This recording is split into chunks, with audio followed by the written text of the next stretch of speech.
Hola a todos, hoy vamos a ver el tema de dolor abdominal en pediatría. Bueno, vamos a iniciar indicando que el dolor abdominal es un es un motivo muy frecuente de consulta en el servicio de emergencias en pediatría. Tanto puede ser que el paciente acuda por un dolor abdominal agudo o como por un dolor abdominal crónico. Los cuadros de dolor abdominal agudo, generalmente son de origen orgánico y el dolor crónico generalmente tiene un origen funcional. Vamos a abordar los dos tipos de dolor a lo largo de la clase. Vamos a iniciar hablando del dolor abdominal agudo. Bueno, algunas características del dolor abdominal agudo que podemos describir es que este dolor, primero, que es un dolor de comienzo reciente, es un dolor intenso, es un dolor persistente y frecuentemente, como habíamos mencionado, está relacionado con una causa orgánica. En pediatría, generalmente este dolor abdominal agudo relacionado con causa orgánica puede deberse a algún proceso intraabdominal que requiera tratamiento quirúrgico urgente, como una apendicitis, y en algunos casos puede ser un dolor abdominal agudo secundario a un problema clínico, por lo tanto va a requerir un tratamiento médico, por ejemplo, las gastroenteritis agudas y el estreñimiento pueden causar dolor abdominal agudo.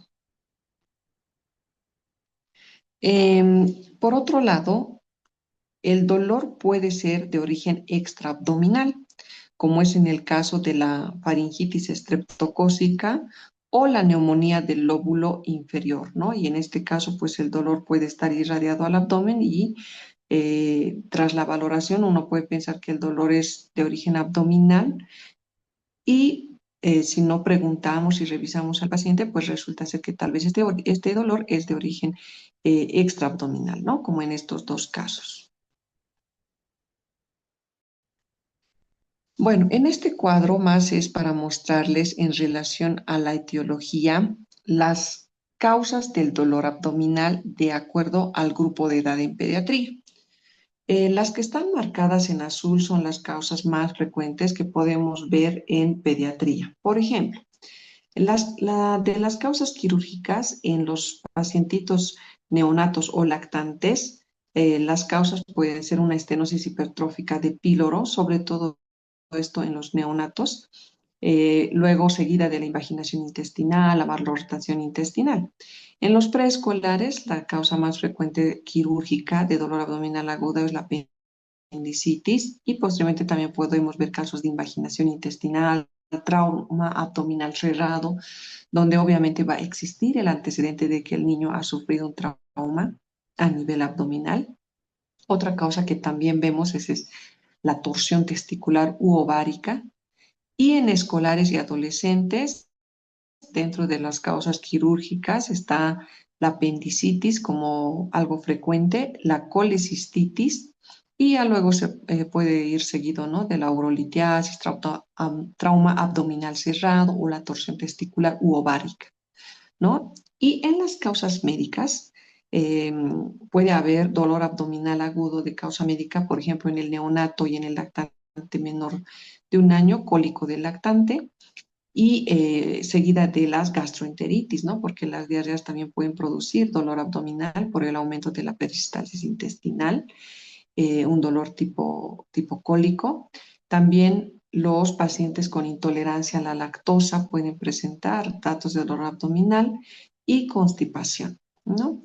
En los preescolares, es como una causa frecuente de dolor abdominal de causa médica están las gastroenteritis, el estreñimiento, sobre todo en niños con impactación fecal, la linfadenitis mesentérica o las hepatitis. Y en los escolares y adolescentes son más frecuentes encontrar un dolor abdominal en gastroenteritis, en pancreatitis o también en estreñimiento.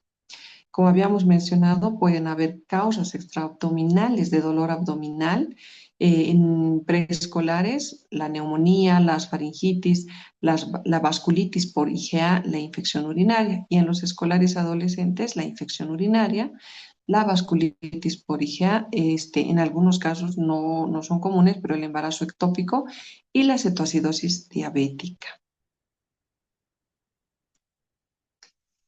El dolor abdominal agudo de origen extraabdominal, ¿no? Vamos a, como habíamos indicado al inicio, existe este dolor, lo vuelvo a recalcar, siempre debemos revisar al paciente completamente la boca, ver si no tiene un cuadro de faringitis, o faringoamigdalitis que puede ser comúnmente por estreptococo, como en esta imagen, ver si el paciente, además del dolor, tiene síntomas urinarios y ver si no está cursando con una infección urinaria.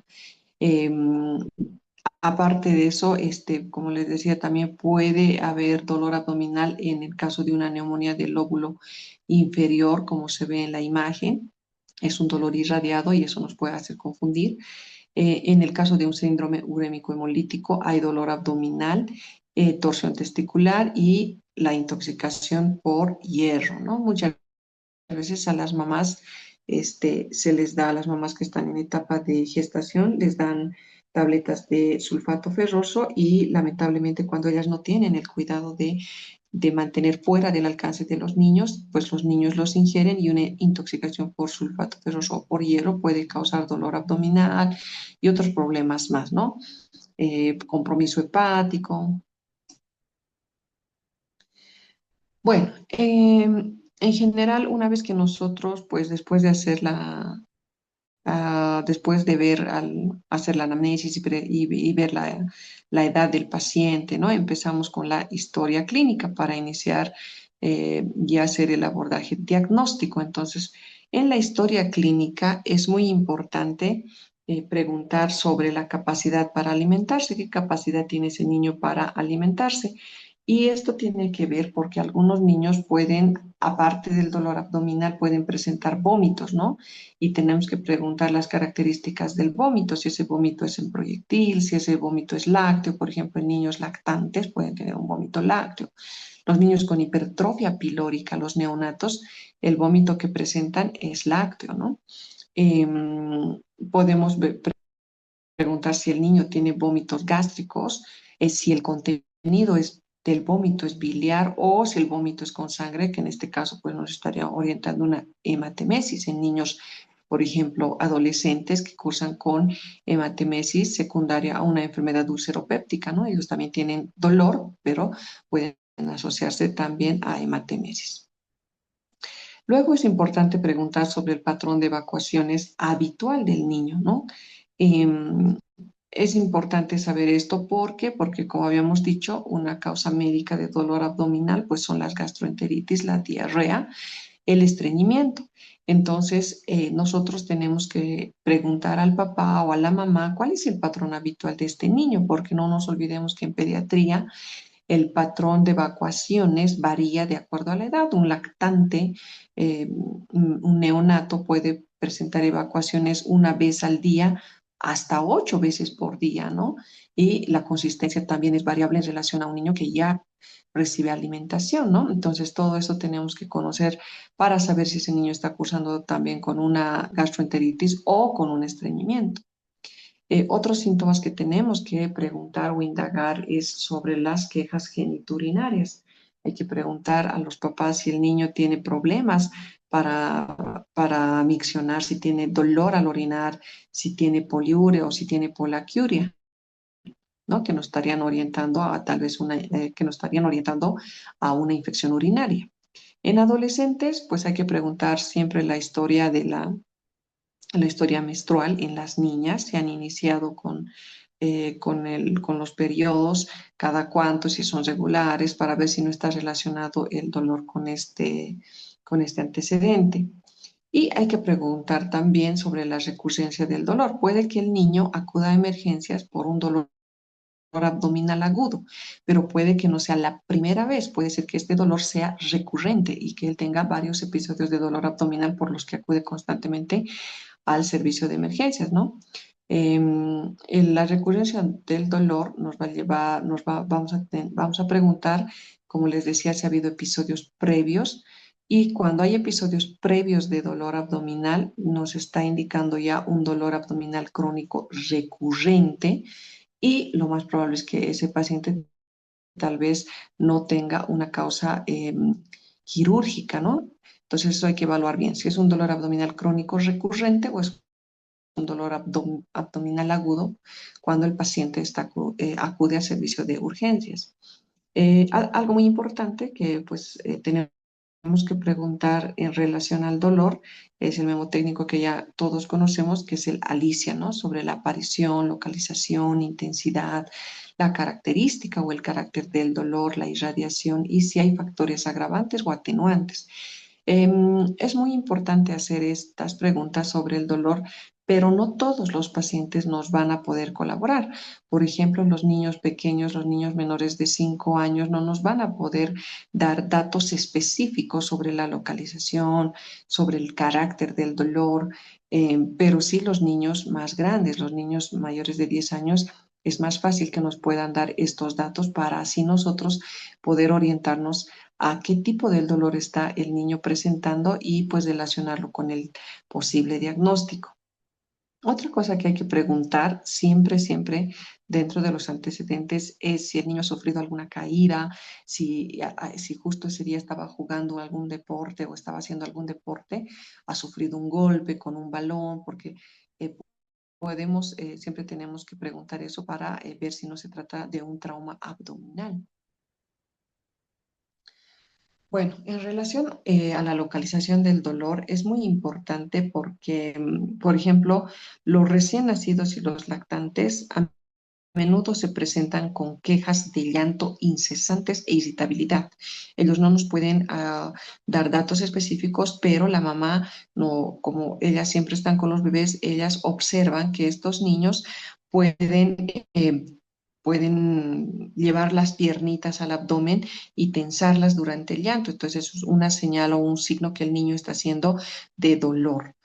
Los niños mayores van a indicar el sitio del dolor cuando se les solicite. Normalmente cuando vienen les decimos que se pongan de pie y con el dedo nos indiquen dónde les duele, ¿no? Y si el dolor va a otra región para ver si el dolor se irradia.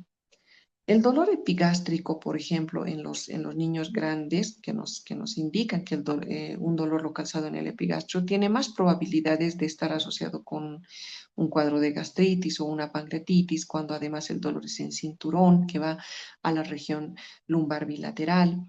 El dolor en el hipocondrio derecho, que a veces nos señalan, pueden sugerirnos un cuadro de colecistitis, un cuadro de colelitiasis, una hepatitis, ¿no? Entonces es más, los niños mayores de 10 años nos pueden ayudar más con estos datos.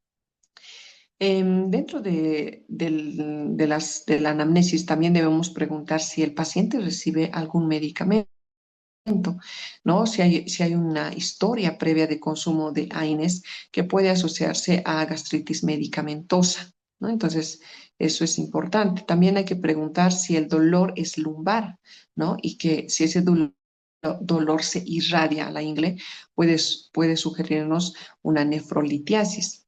Mientras que el dolor localizado en la fosa ilíaca derecha generalmente se describe de manera clásica en la apendicitis aguda, ¿no? Entonces, pues todos esos datos nos ayudan a sospechar o, bueno, a llegar al diagnóstico. Si hablamos de las manifestaciones clínicas que el niño va a presentar, que el niño con dolor abdominal agudo presenta, hay síntomas asociados. Como ya decíamos, por ejemplo, es importante preguntar sobre vómitos, si estos vómitos son de característica biliar, si estos vómitos no son biliosos. Por ejemplo, los vómitos biliares frecuentemente nos pueden orientar tal vez a una obstrucción intestinal, ¿no? Y obviamente estos casos pues van a requerir un manejo quirúrgico. Los vómitos no biliosos pueden sugerir una variedad de diagnósticos que van desde problemas quirúrgicos como una apendicitis, condiciones médicas como la diarrea que habíamos dicho, infección urinaria, cetoacidosis diabética. Por ejemplo, Las niñas de 3 años, 4 años que tienen infección urinaria pueden manifestar, o los lactantes, ¿no? De 2 años pueden manifestar síntomas como dolor y vómitos y ser una infección urinaria. Entonces, es importante siempre preguntar estos datos. Otros síntomas asociados al dolor abdominal agudo puede ser la diarrea o la diarrea con sangre, que es la disentería, ¿no? Y el estreñimiento, ¿no? Otra vez les digo, hay que saber el patrón habitual de evacuaciones del paciente y ver si este no está cursando con estreñimiento. Por ejemplo, cuando los niños ya son grandes, generalmente los papás ya no los acompañan al baño, entonces ellos no les preguntan si el niño ese día defecó o no defecó, y de repente los niños van, eh, como ellos no, como nadie los vigila, de repente ellos dejan de hacer un día, luego dos, luego tres, y ya van teniendo un cuadro de estreñimiento, y eso puede estar pues asociado a un dolor también, ¿no? Los síntomas sistémicos que se pueden asociar a dolor abdominal agudo, pues son la disuria, la hematuria, la poliaquiuria en infección urinaria, pérdida de peso, vómitos, poliuria, polidipsia y deshidratación, por ejemplo, en casos de niños con cetoacidosis diabética. Entonces, estos son los síntomas que debemos preguntar, ¿no? Al examen físico, cuando nosotros tenemos un niño con dolor abdominal, eh, desde que entra el niño tenemos que ver la apariencia, si ese niño está activo, si interacciona con el entorno, si luce tóxico, o como el papá o la mamá nos puede indicar, ¿no? Que el niño tiene una apariencia de lucir enfermo, el niño luce enfermo. Entonces, tenemos que ver desde que entra el niño al consultorio esto de la apariencia. Luego, obviamente es importante tomar los signos vitales para ver si el niño tiene alguna alteración, si tiene taquicardia, si tiene taquipnea, si tiene hipotensión, hipertensión.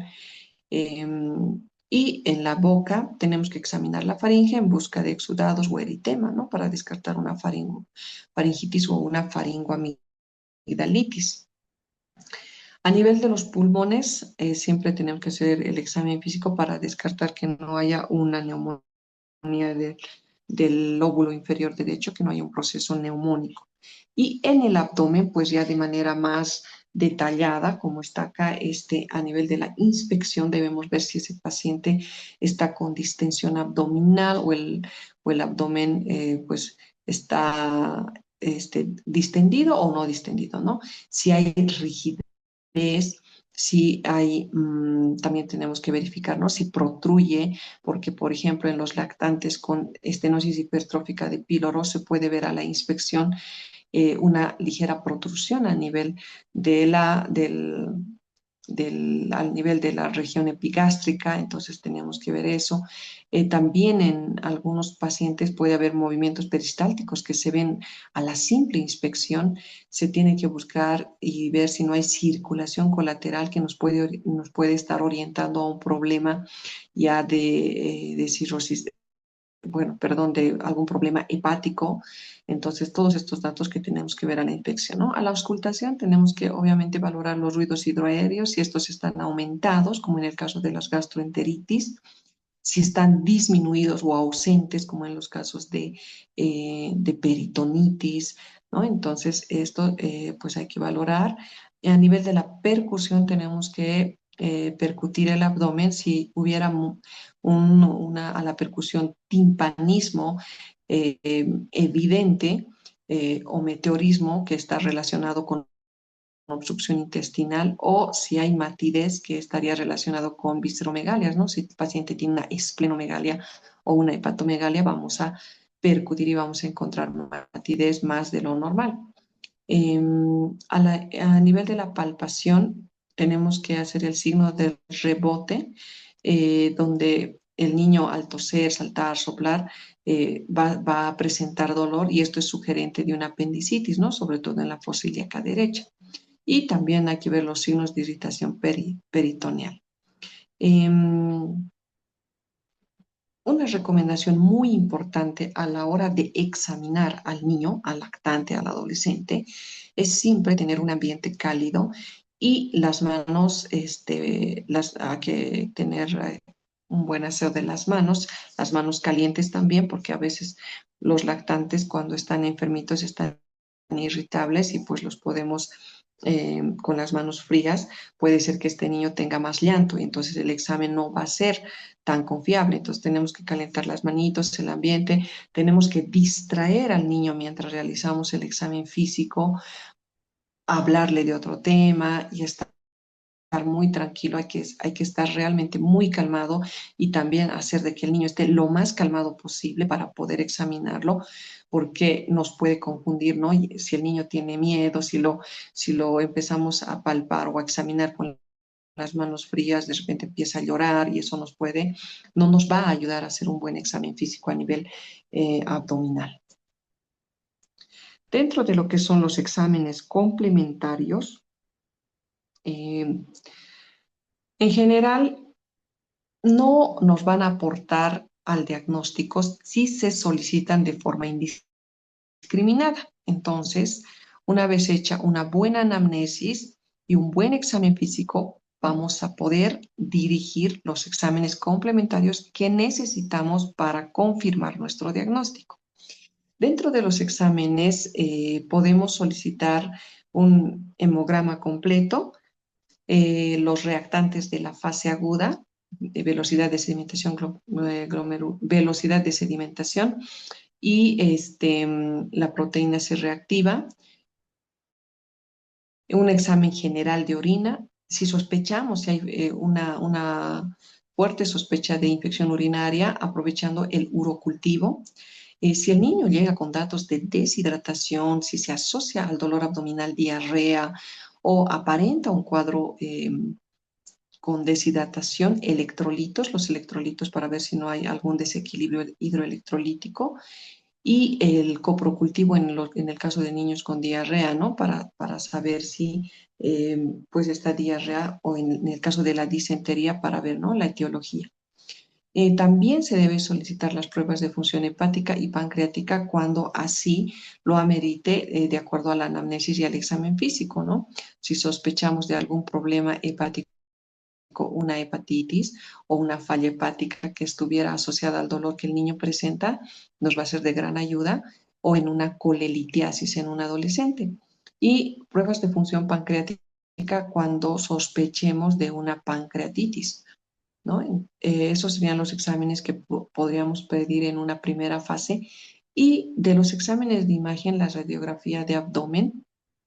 La radiografía de abdomen nos va a ayudar en los casos, por ejemplo, como vemos en las imágenes, los niños que a la anamnesis o los papás nos indiquen que estos niños tienen un patrón de evacuaciones anormal, donde presentan evacuaciones cada cuarto día. De hecho, a veces hay niños que presentan evacuaciones una vez al día, una vez cada semana. Entonces sospechamos que estos niños están impactados, ¿no? Con impactación fecal, solicitamos una radiografía y podemos encontrar esto, ¿no? Donde ahí está totalmente el abdomen con imágenes en miga de pan a nivel del marco colónico, lo que nos sugiere un cuadro de estreñimiento. En otro caso, la radiografía de abdomen también puede revelar niveles, como en el caso de una obstrucción intestinal, como se ve acá en la imagen, ¿no? Los niveles que se dibujan en la radiografía. Un niño con sospecha de peritonitis por perforación puede presentar también neumoperitoneo, donde vamos a encontrar aire debajo del diafragma. Entonces, también en esos casos nos va a ayudar, ¿no? La ecografía abdominal es el examen de primera línea para el dolor abdominal agudo, eh, que generalmente nos puede, si nosotros a la anamnesis sospechamos de un cuadro quirúrgico como una apendicitis, se puede ver por la ecografía abdominal, ¿no? Un cuadro de apendicitis, un cuadro de peritonitis. Entonces, sí nos puede ayudar a identificar cuadros como la apendicitis, la invaginación intestinal, la estenosis pilórica, los cuadros de colecistitis, los cuadros de coledocolitiasis, los cuadros de pancreatitis. También nos puede ayudar a identificar cálculos renales, quistes de ovario, en algunas ocasiones poco comunes, pero sí embarazos complicados. ¿no? Entonces sí es un buen estudio la ecografía abdominal en el caso de un niño que acude a emergencias con dolor abdominal agudo.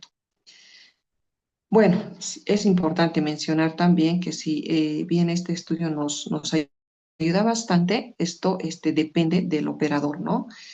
Entonces, nosotros, por ejemplo, tenemos personal que es capacitado y especializado en la realización de estudios de imagen en niños, que no es lo mismo que hacerlo en adultos, ¿no? Eso es importante. Siempre que soliciten una ecografía, tienen que enviarla a un personal capacitado que esté especializado en imagen de niños. La tomografía abdominal y otros exámenes ya pues son solicitados con más especificidad de acuerdo a la patología que estamos sospechando. ¿Listo?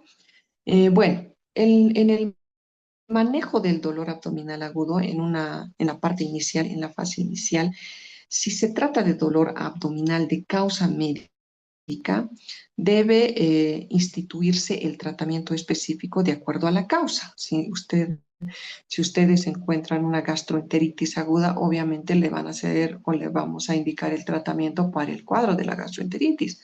Si de acuerdo a nuestra anamnesis, examen físico, exámenes complementarios específicos encontramos una pancreatitis, pues el manejo va a ser dirigido a la pancreatitis.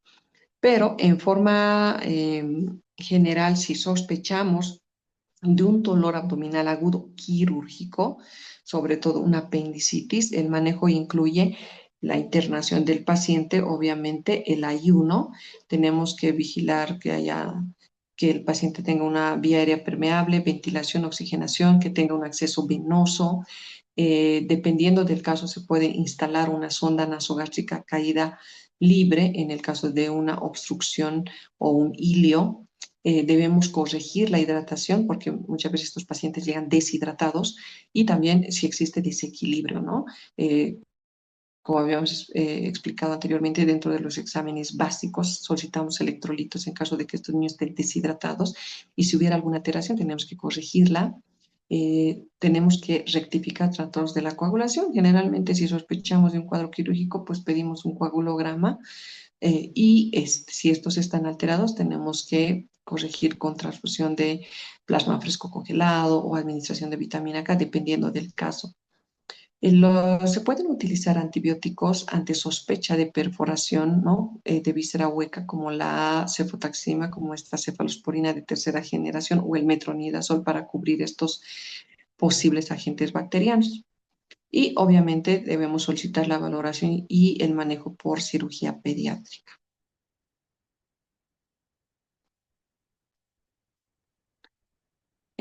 Ahora vamos a hablar del dolor abdominal crónico. El dolor abdominal crónico se define como un dolor abdominal de larga duración. Es un dolor continuo o intermitente. Intermitente quiere decir que el dolor abdominal aparece episódicamente, no es todos los días. Y si hay un dolor abdominal de todos los días, es un dolor abdominal continuo, ¿no? Puede ser crónico continuo o crónico intermitente. Pero lo importante aquí es que este dolor no representa una enfermedad, sino un agrupado de varios problemas clínicos. El dolor abdominal crónico igual es un motivo frecuente de consulta. Sabemos que un 2 a 4% de estos pacientes van a la consulta en pediatría y 23% a la consulta en gastroenterología pediátrica. Es más frecuente en el sexo femenino y pues en relación a la etiología existe el dolor abdominal crónico de causa orgánica y el dolor abdominal de causa funcional. El dolor abdominal crónico de causa orgánica es poco frecuente, 5 a 15% aproximadamente, y es frecuente en niñas o menores de 7 años. Algunas revisiones que se encuentran realizadas en Chile, México y España han identificado que el dolor abdominal crónico de causa orgánica podría ser un poco más de 5%, ¿no? Ellos dicen hasta 15%. El dolor abdominal crónico de causa funcional está descrita como que es la más frecuente en bibliografía, obviamente, de Europa. donde indican que más o menos está entre un 85 a 95% y es frecuente en niñas mayores de 7 años. Dentro de las causas del dolor abdominal orgánico, estas son las causas que que podrían originar el dolor abdominal crónico a nivel gastrointestinal: parasitosis, estreñimiento, intolerancia a la lactosa, reflujo gastroesofágico, gastropatía por Helicobacter pylori, celiaquía, colelitiasis, enfermedad inflamatoria intestinal. A nivel genitourinario, infección urinaria recurrente, urolitiasis. A nivel sistémico, enfermedades como fiebre tifoidea, hiperparatiroidismo, diabetes, ¿no? Entonces, sí puede haber un dolor abdominal crónico de origen orgánico. En cambio, el dolor abdominal crónico funcional, a diferencia del dolor abdominal orgánico, em, este dolor abdominal crónico funcional probablemente sea multifactorial. Como vemos aquí, puede estar asociado un componente biopsicosocial que está producido por un lado por la hiperalgesia visceral y por otro lado por trastornos de la interacción intestino-cerebro, que esto tiene que ver con el eje microbioma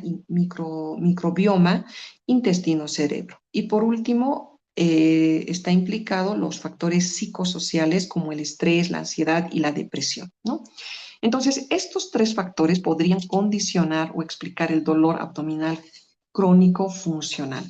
Dentro de los factores psicosociales es importante mencionar que el estrés, la ansiedad y la depresión se presenta en niños con fobia para ir al colegio, en familias numerosas, en familias disfuncionales y en niños maltratados en el hogar. Se han descrito los criterios Roma 4 para el dolor abdominal crónico funcional. Quiere decir que estos criterios tratan de englobar algunas características para clasificar al dolor abdominal crónico funcional, ya sea en una dispepsia funcional, en un síndrome de intestino irritable, en una migraña abdominal o en un dolor abdominal funcional no específico, ¿no? Entonces, se trata de dar algunas pautas y características para clasificar a este dolor abdominal crónico funcional en estas cuatro entidades. Si bien el dolor abdominal crónico en su mayor parte es funcional, no debemos olvidar que existen señales o datos que no debemos dejar pasar a la anamnesis ni al examen físico. Esas son las banderas rojas del dolor abdominal crónico orgánico. Quiere decir que nos van a orientar a un dolor orgánico, ¿no? Como los que se describen en la diapositiva. En relación al diagnóstico, se pueden y se deben solicitar exámenes básicos, como los describimos: un hemograma completo con la fórmula diferencial, igual reactantes de la fase aguda, perfil hepático renal. Considerando y viendo el caso, de acuerdo a cada paciente, se puede solicitar serología para enfermedad celíaca, siempre un coproparasitológico seriado de 3 muestras. Se debe valorar la necesidad de un examen de sangre oculta en heces, calprotectina fecal también, examen general de orina y una ecografía abdominopélvica. El tratamiento del dolor abdominal crónico funcional, obviamente en el caso de la causa orgánica, va a ser de acuerdo a la causa. Si encontramos una parasitosis, pues se dará un tratamiento específico para la parasitosis. En el caso del dolor funcional, obviamente se describen las valoraciones. El paciente va a necesitar valoraciones por psicología, psiquiatría, consejería y a veces hasta pues se ha llegado a utilizar placebos. De forma general podemos decir que para estas entidades existen algunas indicaciones que podemos dar. Por ejemplo, en la dispepsia funcional, en un paciente con esta entidad, lo que podemos hacer es evitar comidas con alto contenido de grasas y se puede valorar el uso de IBPs y procinéticos, ¿no? En el caso del síndrome de intestino irritable, si en este caso predomina la diarrea, podemos hacer uso de probióticos como estos que están descritos acá, el Lactobacillus reuteri y el Rhamnosus GG. Bueno, con eso, un poco hablando del dolor abdominal crónico, el objetivo de esta clase es que sobre todo se orienten a evaluar y hacer el abordaje diagnóstico de un niño con dolor abdominal agudo. Si identifican a un niño con dolor abdominal crónico, pues este paciente debe ser referido para hacerle un abordaje más específico, ¿no? En el hospital. Bueno, gracias.